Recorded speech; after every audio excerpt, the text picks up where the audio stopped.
All right, I got a gift this week. Let's take a look at what's under the towel. We've got the NWA Television Championship on red leather. So, when I was a child growing up, I watched WWF living in the Northeast. Their belts were the standard for me, but I always noticed the red one. So this has been a standout belt for me. And this was the first belt that, was never a licensed replica that I said, gee, I wish I could get that one. When the WCW belts came out in the late 90s, you could get the big gold. And then when they finally got the WWF license in 2001, and then as they began to own all the properties, they started making those legacy belts, but this one never came out. So, this has been a desire of mine. Let's take a look at it in depth, shall we? So this is made by Mateen Ahmed of ELT Belts. Again, the leather's red. You can see he's been getting some new tools. He's got the NWA stamped into the strap. The tooling is standard of his. We don't have any burnishing on the edges, right? It looks like somebody went crazy with the hammer up here. If you look at the plates, all right, these are 3mm zinc plates.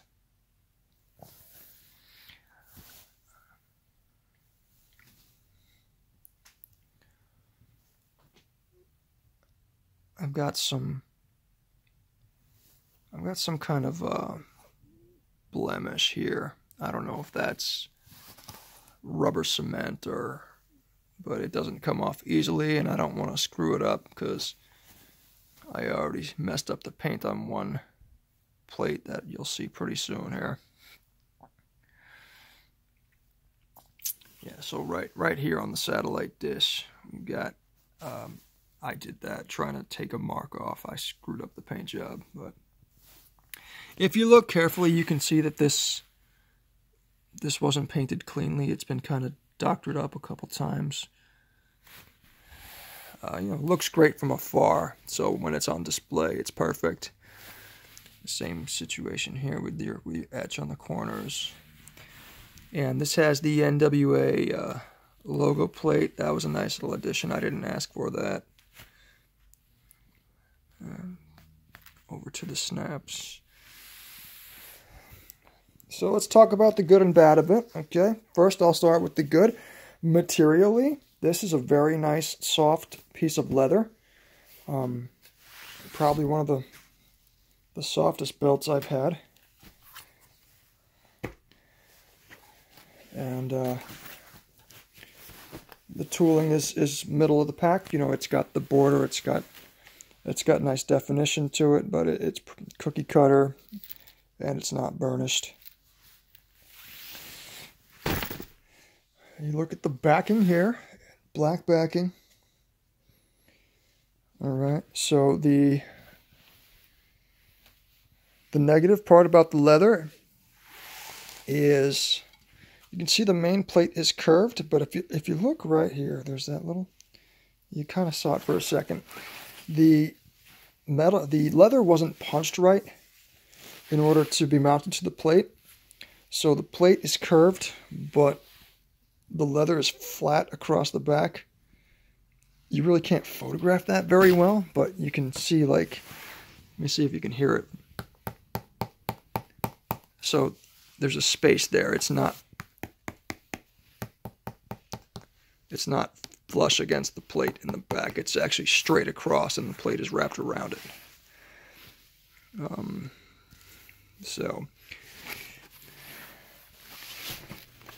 besides that, the strap is very nice. I'm very happy with the color. That's my favorite color. I always like the red color over the black color with the same belts. Again, 3mm plates. This is the first belt I've had that does that. That has that. I've had 4mm. It looks like this logo plate might be a 4mm plate though, versus the rest of the belt. That could just be the way, you know, there's no edges on this, so it doesn't have the divots on the outside. But the biggest takeaway from the plate, if you look at this one side plate here, it looks to be significantly more curved than any of the other side plates. Let's see if that again, we go. You know, these are pretty much flat. But this one is bent.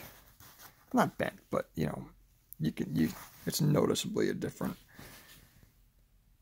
way. And the etching matches the typical Pakistani process. We've gotten all of the important pieces. If you look at the logo plate, you see that this is what the difference is between your Pakistani etch and your American. You get that dimple effect. It's kind of melted versus a nice clean cut. So thanks for checking it out, guys.